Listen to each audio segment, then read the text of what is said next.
So what you want is to find what I call masterpieces. And they have one quality. They're rare and unique. So I've taken some example in the art world. So the Mona Lisa, a Rothko painting, a Vincent van Gogh painting. And if you want to take some example of business masterpieces, well, I've gone through the history of the capitalist world, mostly in the US.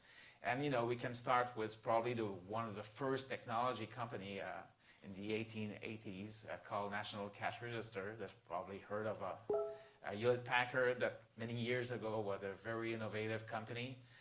Apple, IKEA, TG Maxx, Geico, the insurance company owned by Berkshire, Washington Post, H.R. Block, Dun & Bradstreet, Gillette, McDonald's, Starbucks. I think all these companies, and we could certainly add Google to that lot, these are business masterpieces. So you want to study those kind of businesses and see what do they have that was so unique.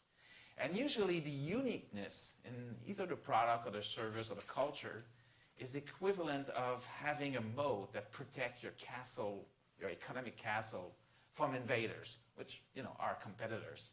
So that's the key thing. You want to own a moat with lots of crocodiles and piranhas in it. So, competitors don't want to come near your castle.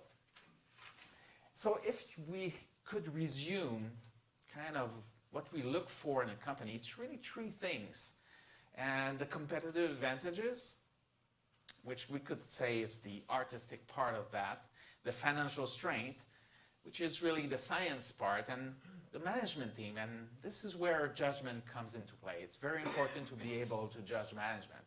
And that's kind of a subjective thing when you talk about judgment. But I always say, I have this phrase that when you meet the management, you ask yourself, would I like this man to marry my daughter? And if their answer is yes, it's probably a good man to be partnered with.